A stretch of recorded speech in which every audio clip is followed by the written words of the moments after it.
Hi everybody, it's Mr. Barbier. So, today's lesson is solving problems with algebra, topic A, evaluating algebraic expressions. Before we get into that, let's make sure that we are strong with our operations with integers. All right, so let's do the do now.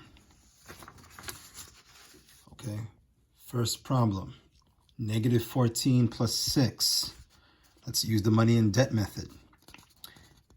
The 14 is negative, the 6 is positive. You know that when you see a negative number, that's money you owe. When you see a positive number, that's money you have.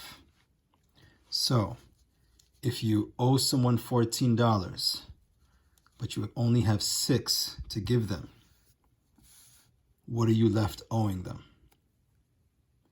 If you said negative 8, you are correct. Let's look at the next one. Negative 3 times negative 8.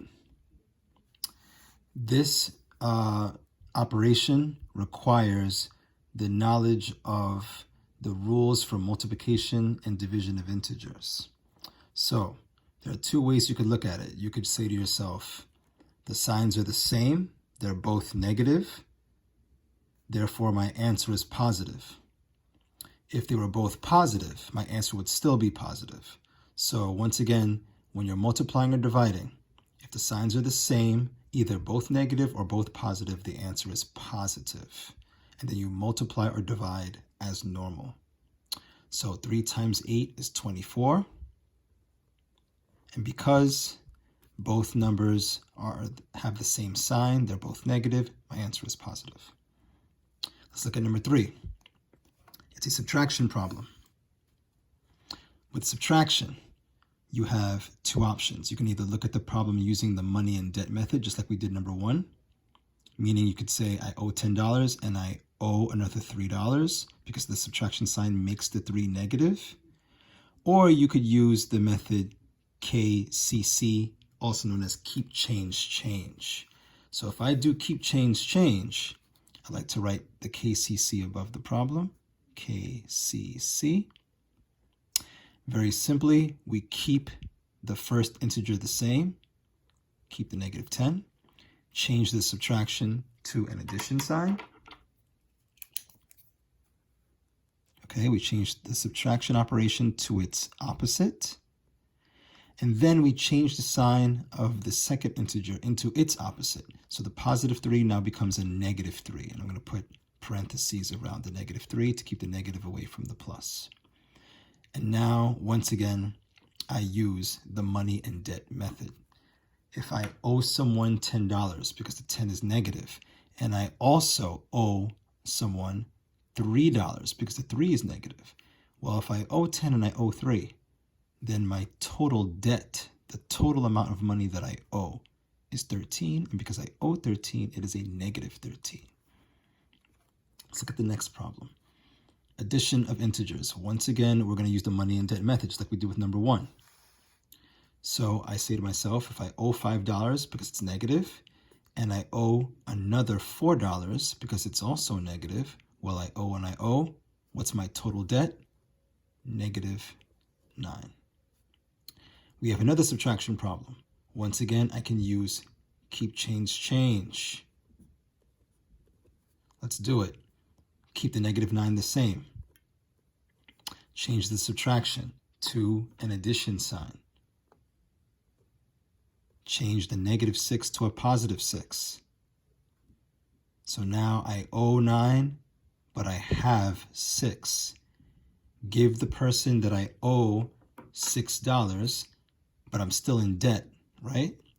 How much money am I in debt? Well, I'm short $3, so that 3 is going to be negative because I still owe 3. We have a division problem.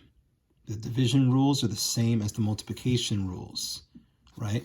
But something else I can remind you of is the tic-tac-toe. Let's take a look at that. If I make a tic-tac-toe, okay, let's remember, this tic-tac-toe is only for multiplication and division of integers. Okay, multiplication and division only. Do not use the tic-tac-toe for addition and subtraction. So how do I make the tic-tac-toe? It's very simple. I draw a tic-tac-toe, and then diagonally, I make my positives. Positive, positive, positive. All the other boxes get a negative sign.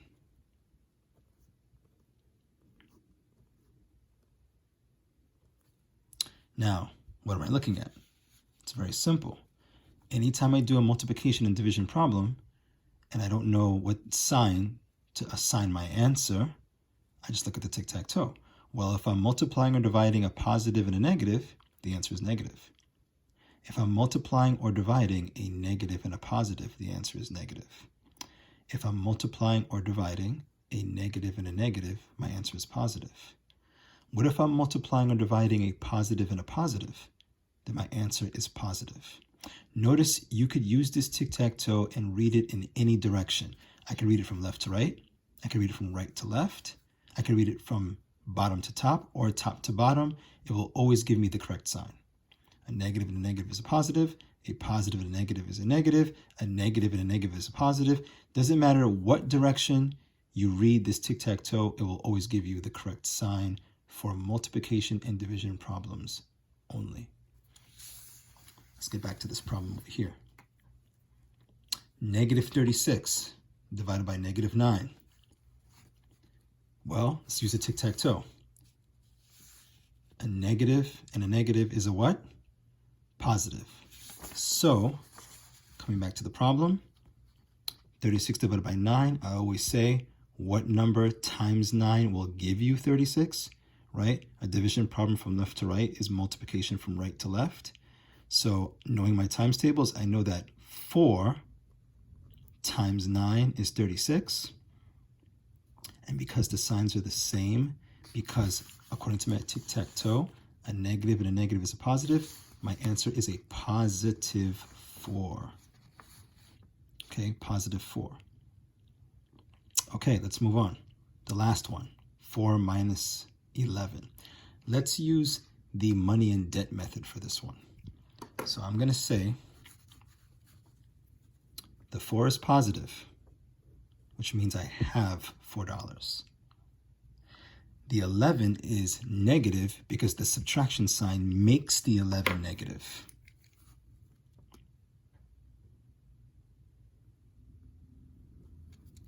So if I have $4, but I owe someone $11, after giving that person the $4 that I have, I'm still left owing them some money, right? Because I didn't have enough money to cover my debt.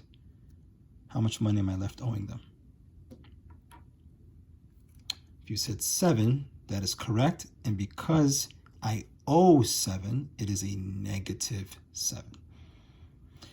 Okay, now that we're done with the do now, let's get back to business. How do I evaluate algebraic expressions? First, let's look at the steps. Step 1 says substitute or plug in the given value for the variable in parentheses. Step 2 says solve using the steps for PEMDAS, also known as order of operations. Okay? And that's it. Basically, those are the only 2 steps. Let's look at this example. What is the value of the expression 5x plus 12 when x equals 4? Plug in the value for x. So we take this expression, and instead of x, we plug in 4 because we're given the value for the variable. Okay? We're told that x equals 4. We don't have to find x in this situation. We're given the value. So since we're given the value, simply take that value and plug it in. But when we plug it in, we must put parentheses around it. Otherwise, it would look like 54. Okay, so be careful with that. Don't just plug in 4 for x. We must put parentheses around the 4 to separate the 4 from the 5. Okay, and also, we know that when two numbers touch and at least one of the numbers is in parentheses, it means multiplication. So now let's follow the rules of order of operations, also known as PEMDAS. Well, 5 touching 4 means multiply, and then plus 12, that's addition. We know that in PEMDAS, you multiply before you add. So 5 times 4 is 20, bring down the plus, bring down the 12, and then finish the expression by adding 20 and 12, and we get 32. Let's look at this example. Now try this one by yourself. What is the value of the expression 3x minus 8 when x equals negative 2? Well, let's take a look at that. If I rewrite the expression, I'm going to write 3, but this time, because I know the value of the variable to be negative 2, I'm going to replace x with negative 2, but put parentheses around it. Drop the minus 8. Let's use PEMDAS. 3 times negative 2, because multiplication comes before subtraction, is what? If you said negative 6, you are correct. Drop the minus 8. Okay? And now we have two options. We can either use the money and debt method, or we could use keep change change. Either will give you the right answer. Let's use the money and debt method. So I have a negative 6, which means I owe someone $6. The subtraction sign makes the 8 negative, so that means I owe someone $8. So I owe someone 6 and I owe someone else 8. Or maybe I borrowed, both amounts of money from the same person. How much money do I owe in total? What's my total debt? Well, negative 6, negative 8, add the two numbers, and we get negative 14.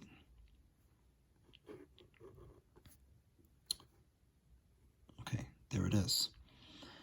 Let's look at some more complex problems.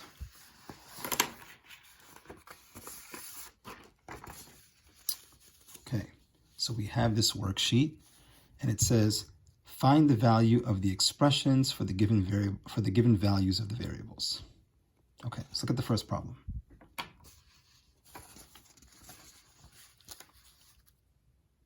I have s plus negative 7 over negative 1 when s equals negative 3. Okay, once again, notice I'm being given the value for the variable. It says very, very, very clearly that s equals negative 3. So what do? Well, we're going to take this expression and substitute or plug in negative 3 for s. Let's do that. Okay. Now,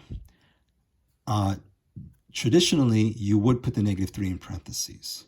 But students always ask me this question, Mr. Barbier, do I have to put the number in parentheses in every situation?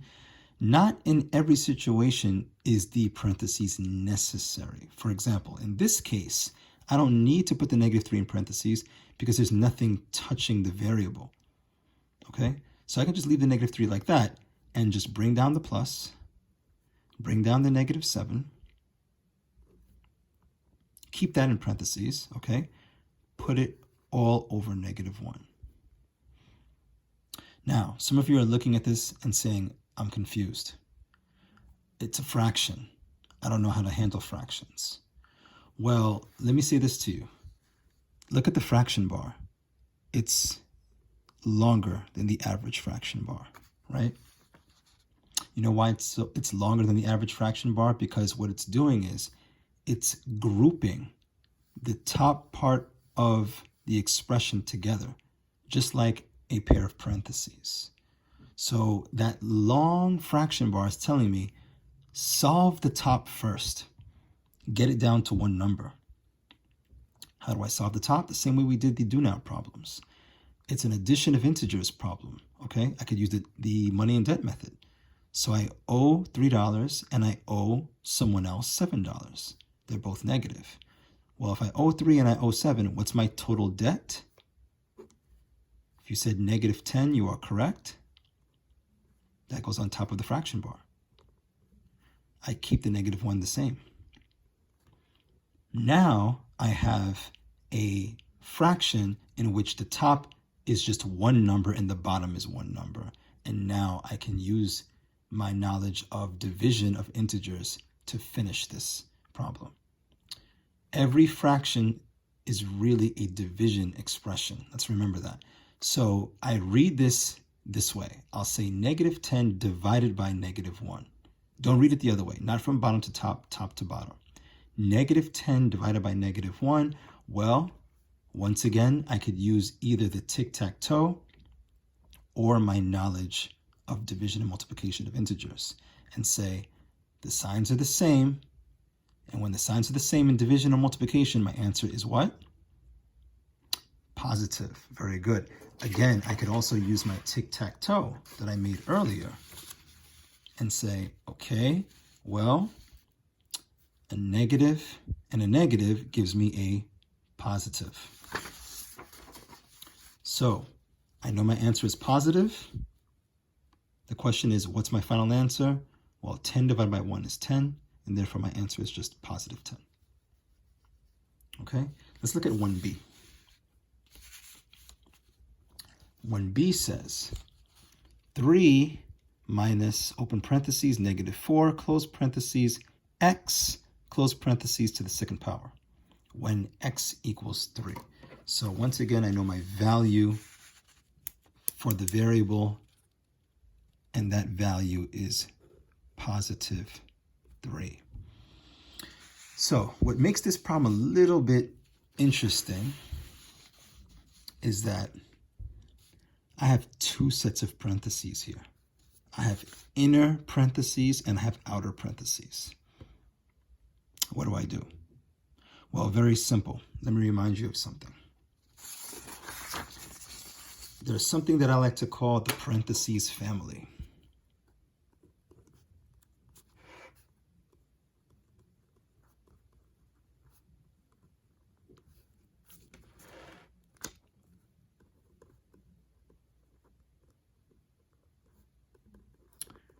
What's the parentheses family, you ask? Very simple. It consists of 3 members. First, we have parentheses, which looks like that, right? We know that's called parentheses.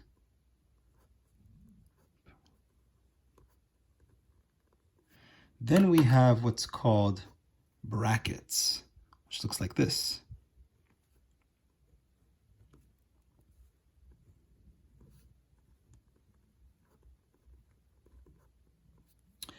And then finally, we have braces, which looks like that.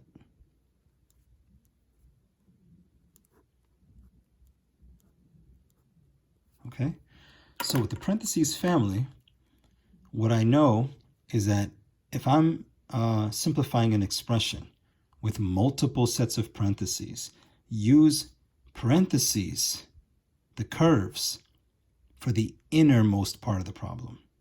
Then use brackets when you go outside of those parentheses. And then use braces, if necessary, to go outside even more. Okay? Let's get back to this problem. So, I'm going to rewrite this problem, but I'm not going to use the parentheses twice. I'm only going to use parentheses for the innermost part of the problem, and then I'll use brackets for the outer parentheses. That way, visually, the problem is not confusing to me. Okay? So, let's do it. Let's use brackets for the outer parentheses.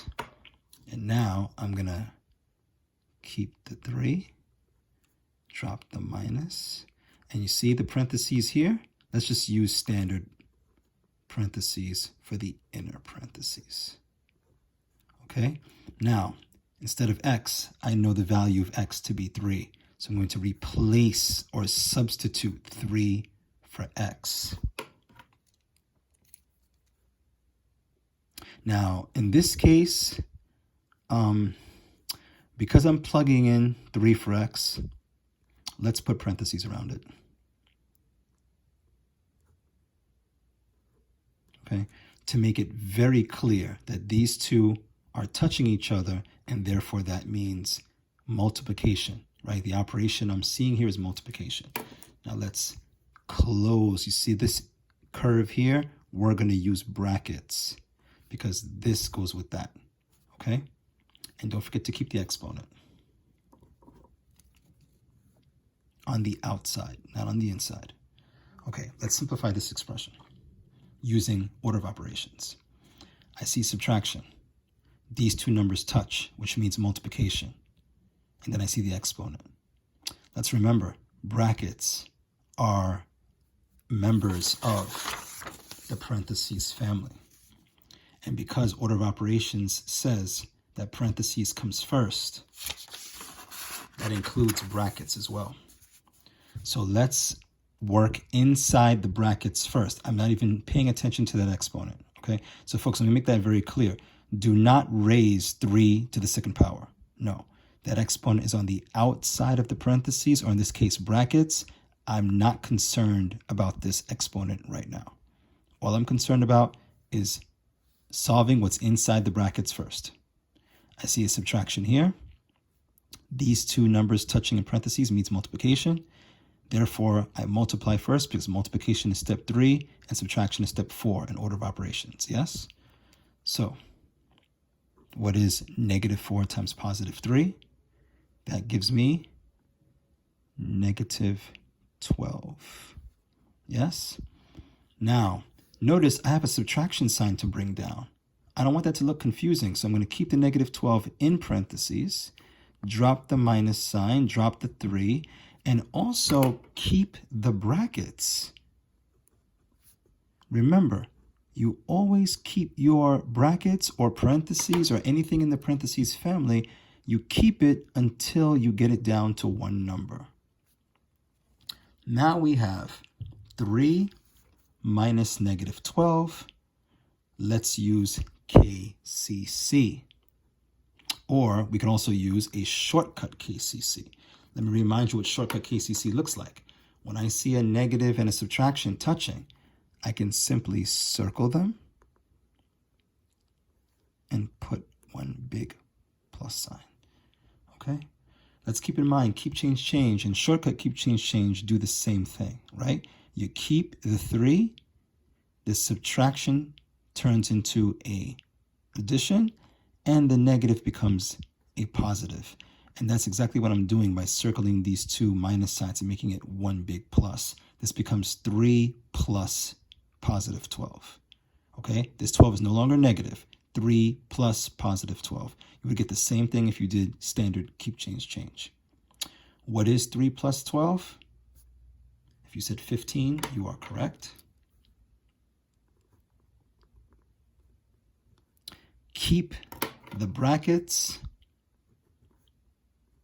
and keep the exponent. Now we only have one step left. 15 to the second power. How do I write this out? If you said 15 times 15, you are correct. Please don't say 15 times 2. That is a common error when evaluating exponents. You never multiply the base and the exponent. You always multiply the base by itself. Okay? It's the base, which is the big number, times itself this many times. If it's a 2, I write the 15 twice. If it's a 3, I write the 15 3 times. Now, let's solve it. 15 times 15, ladies and gentlemen, don't try to do that in your head. Let's work it out. When in doubt, work it out. Okay? 5 times 5, 25. 5 times 1 is 5, plus 2 is 7. Remember, the 1 here is in the tens place, therefore I need a placeholder for the ones place. 1 times 5 is 5. 1 times 1 is 1. Let's add this together. 5 plus 0 is 5. 7 plus 5 is 12. Carry the 1. 1 plus 1 is 2. So my answer is 225. Okay. Let's look at one more problem. Let's see. How about this problem right here? 4a. Okay, let's look at 4a. With 4a, we're going to substitute the value for the variable q for the number 7. Okay, we're going to substitute q for 7. Let's do that. So once again, ladies and gentlemen, if I'm plugging in 7 for q, I know that I need parentheses around that 7 to separate it from the 10. If I'm going to need parentheses for the innermost part of the problem, let's use brackets for the outside part of the problem. So I'm going to use open bracket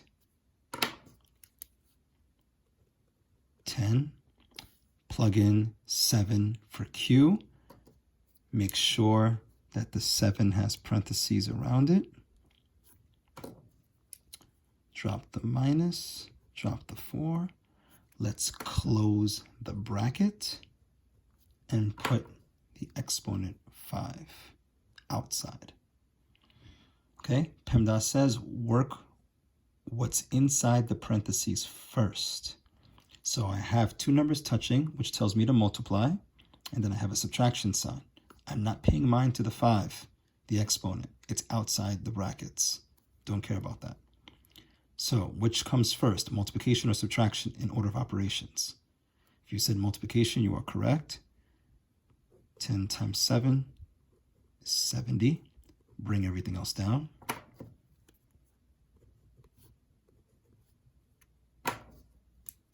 Keep the exponent. Okay. Now, I still have to finish what's in parentheses, yes? So let me continue this problem up here. So let's just kind of do that. 70 minus 4.